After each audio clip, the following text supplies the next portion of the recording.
Has your chronic illness made it difficult to continue working in the traditional way? Want to learn how to find and create flexible remote work that both accommodates your chronic illness and generates an income? Join the Patients Getting Paid membership, a community of chronicpreneurs where people just like you find workshops and trainings, weekly updated condition-specific gigs, twice monthly coaching calls, co-workings, accountability, and the kindest community to support you on your path to make money while working from anywhere and taking good care of yourself. Learn more or join us at patientsgettingpaid.com. Welcome to the FUMS Now podcast show, where you'll gain information, inspiration, and motivation for living your best life with multiple sclerosis. Find us online at FUMSnow.com. I'm your host, Kathy Reagan Young. Today's guest has almost 5 decades of experience with MS and has learned lessons along the way that she'd like to share with us today. But before we meet her, I want to remind you that I have a membership community to help you find and create flexible remote work that allows you to work from anywhere and take care of yourself while generating an income. Imagine that, taking care of your health while making money. There are trainings, job listings, and a super supportive community waiting for you to join. Go to patientsgettingpaid.com to learn more or join right now. Hope to see you on the inside. Sue Casey's been dealing with MS for almost 50 years. In fact, when she was diagnosed, there were no MRIs or any type of testing to make the diagnosis. She's weathered many MS storms and has a lot of wisdom to share with us today, including her catchphrase, grab the happy. I love it. And her. Welcome, Sue. Hey, Kathy, I'm so glad to be here. I'm really happy to do this. I've actually gotten to know Sue because she's in the Patients Getting Paid membership. And she's just a joy. So I wanted to share the joy that is Sue with everyone and hear about her MS journey for almost 50 years. That's crazy. So, Sue, if you don't mind, let's start what I call PMS, pre-MS, before MS. What did your life look like before you had any symptoms or diagnosis? Well, I was 19, living in an apartment with a girlfriend who ended up being our maid of honor. And my now husband was away at the Air Force Academy, so I was having a long-distance romance with him. We went to high school together. And I was working, just regular clerical work. My mom lived back east, and my brother, who was 16, lived with my dad. Not much. Yeah. Just a regular life. The normal. Yeah. And my girlfriends, this is what we did. We'd work all day, do it, and then we'd go out dancing. Yay. That was our going to dance clubs. I don't know if we called them that back then, but we loved it. Oh, fun. Okay, so then what happened? What were your first symptoms and what did you do? Spring of 74, I woke up one morning with a numb thumb. Numb thumb. Yep, numb thumb. And I didn't know what to make of that. And I believe I might have panicked a little bit, but I went to the emergency room. Oh. I'm surprised now, looking back, that I did that, but I don't know, 19. Yeah. My brother drove me there, and they just told me to go see my regular doctors. By the time I got into the appointment to my general doctor, my leg, one of my legs, I think it was my right leg, was starting to tingle and be kind of weak. Gosh. And that doctor said to me, well, just quit crossing your legs at work. Oh, that's helpful. Yeah. And then I thought that things got a little bit better, but then I started having double vision. Oh. And then I thought, oh, something's up. So I called my regular doctor. He suggested I go to a neurologist. I did. And that started a whole thing of in and out of the hospital couple of times for what? Now that I think about it, I mean, they did one diagnostic test, and then they did do a lumbar puncture. Oh, they did. Okay, that was one of my questions. I didn't know if they did that. It didn't show anything. Oh, and they did this pneumoencephalogram. Now, I don't think they do those very often anymore because they have MRIs now. Yeah. That was my question. They didn't have any MRIs then. So I was going to say, was it just their best guess? But this test probably coupled with anecdotal evidence, like whatever you saying or whomever saying, I have numbness and tingling and that and weakness and those sorts of things. I would imagine they had to put those things together, right? And make kind of their best guess to make a diagnosis at that point. It remained a best guess because what the pneumoencephalogram proved was that I did not have a brain tumor.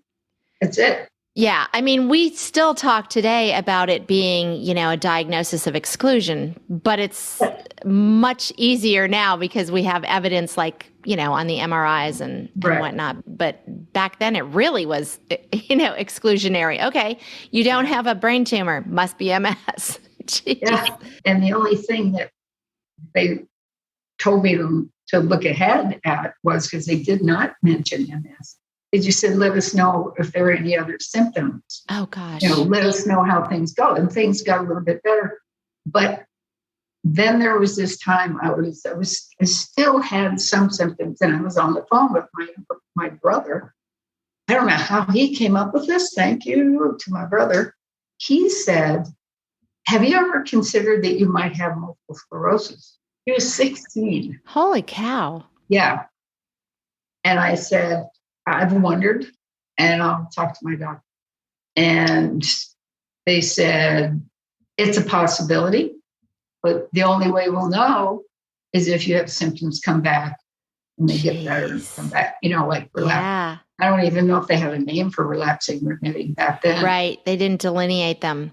Did they say anything to you about, heat and hot water? Because I know at one point, a long time ago, that was one of their diagnostic tests. They'd put you in hot water. And if your symptoms worsened, then they called it MS. Isn't that crazy? That would have been a good thing. They had to haul me out. Yeah, right. But no, that was never mentioned. Oh. Never. So how did your friends and family react? Well, I don't think anybody really knew what it meant. What that was, yeah. No. And they couldn't really feel what was wrong with me. People can't feel. Right. I really wasn't limping terribly. I didn't have anything visible. Yeah. Until one day I got off work. I was at a mall and I was shopping and I started to limp badly. I mean, scary. I was like, oh, all of a sudden. Yeah. And I didn't know what to do. My girlfriend, my roommate was at work. I didn't want to bother her. My future husband was gone. I didn't know where to go. And I needed family. Scary. And so I thought, I'm going to go see my boyfriend's mother. I had met them. That was it. I spent maybe a little time with my future in-laws. And so I went. I will remember this. And I do. She's a wonderful woman. I went to the front door. I knocked on the door. She, of course, knew who I was. She opened the door, and I looked, upset. I was crying. Oh. And she said, Sue, what's wrong? Come in. And she took me over to this chair. She said, sit down. And she said, I'll be right back. And she comes back with a shot of Jack Daniels. My kind of woman. Yeah, me too. So that's it. Nobody knew enough about it to be scared. Right. Just quite the mystery. Did you tell your employer about what was going on? Or did you just keep it quiet? I couldn't help it. Yes. I had to take time to go in the hospital for those couple of days. And I remember this one day I was back at work trying to do what I was supposed to do. I think I worked in the personnel department or something. But anyway, I picked up a piece of paper and went to take it into my boss's office. Mm-hmm. And I didn't know that I couldn't feel it, but I'm just walking along and it had dropped out of my hands. And the 6 people in the office saw that. And I got into my boss's office and I said, here's this. Oh, you didn't know you had dropped it because you couldn't feel it. Wow. So they knew. Yeah. Pretty obvious at that point. The doors to the Patients Getting Paid membership community are now wide open. This is a community of people with chronic illness learning to find and create flexible remote work that accommodates their health. I call us chronicpreneurs. There are trainings, coaching calls, networking opportunities, co-workings, and a ton of resources. Want to take better care of yourself and still generate an income? Join us at patientsgettingpaid.com.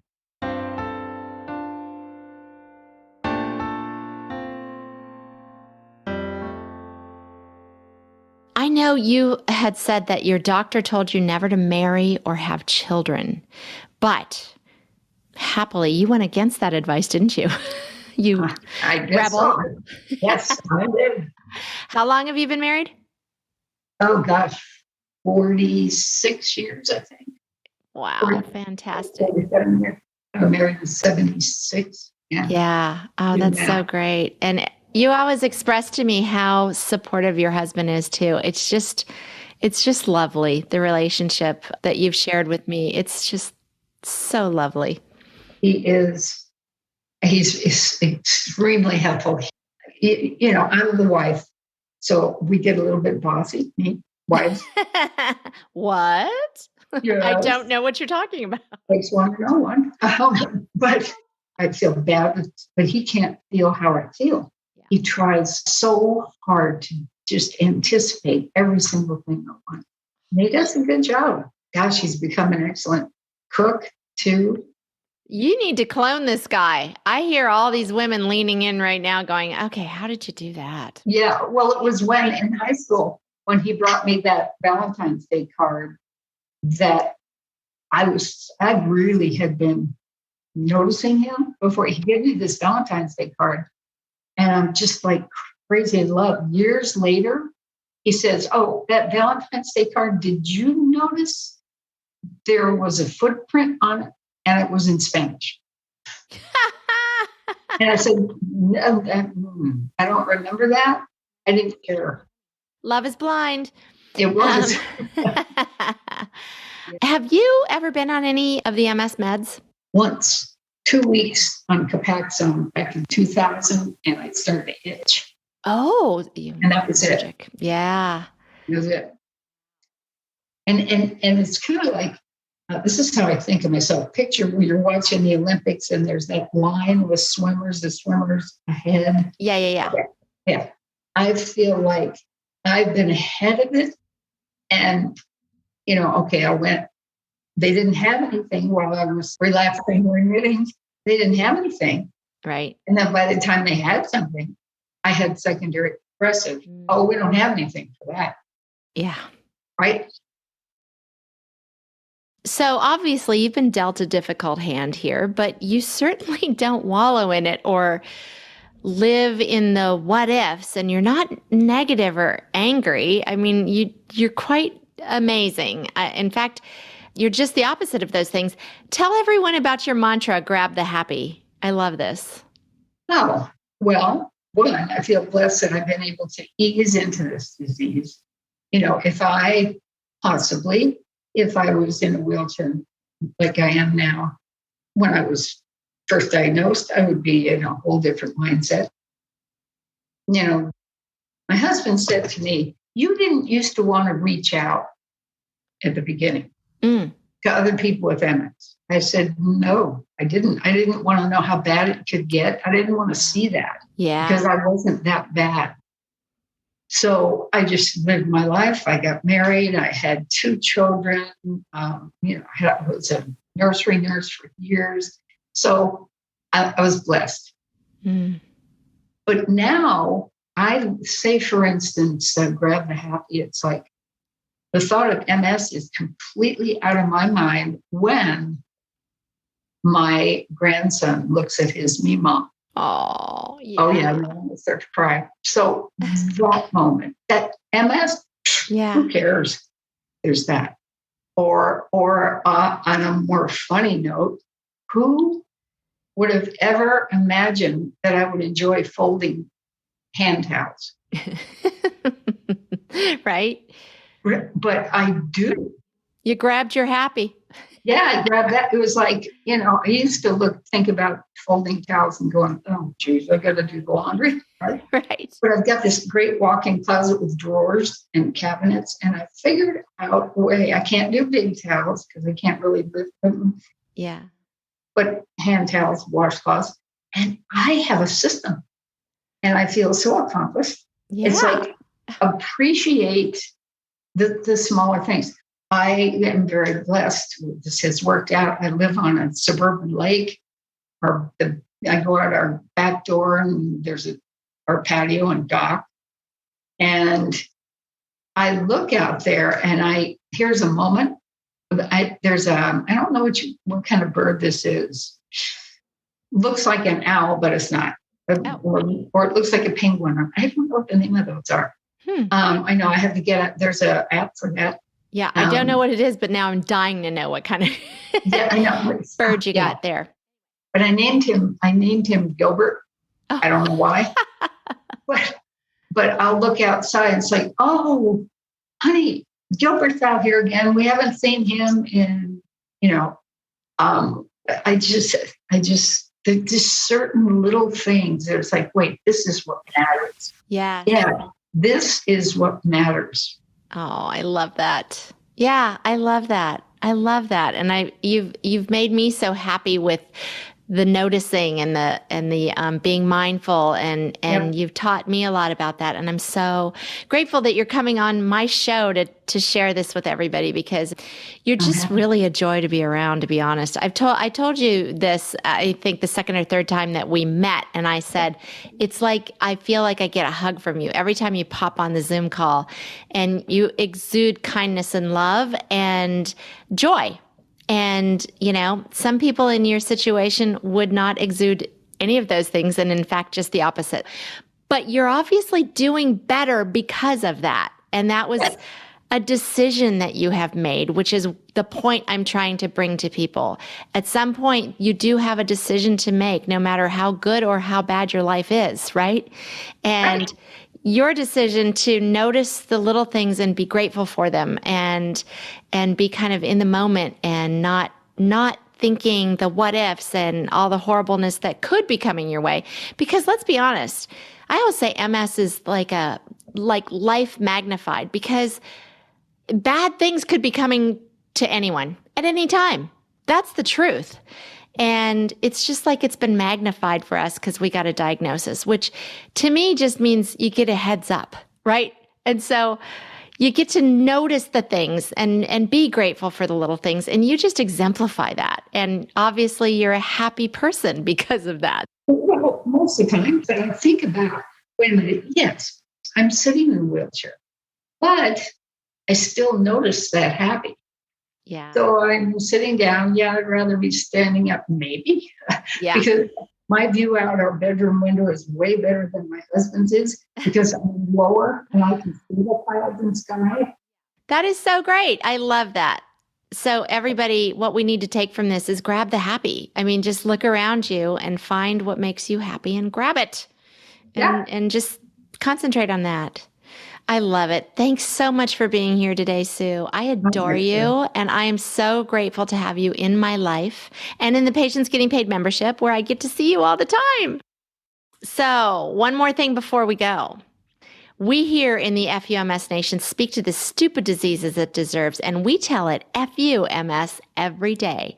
If you would please, Sue Casey, lead us in our salute to the bastard with middle fingers extended, of course. Are you ready? I'm ready. Okay, we're going to do it on 3. Ready? 1, 2, 3. FUMS. Perfect. Thanks, Sue. You bet. Quick shout out to Steve Woodward at podcastingeditor.com for the fantastic work on this podcast, including editing, show notes, and ingenious ideas. If you'd like help with your podcast, whether you're just starting out or an old pro, visit podcastingeditor.com and tell Steve I sent you. Thanks, everybody. I really appreciate you listening to the FUMS podcast show. Be sure to subscribe to it so you won't miss an episode. You can do that right on the website at FUMSnow.com. While you're there, Sign up for the free email list so you'll be among the first to know of any new findings in MS research, new therapies and products, as well as any blog posts and podcast episodes I release. Want to chat with others in the FUMS community? Join us on Facebook at FUMS Now. Thanks again, and don't forget to talk to the stupid disease as it deserves. Tell it FUMS every day.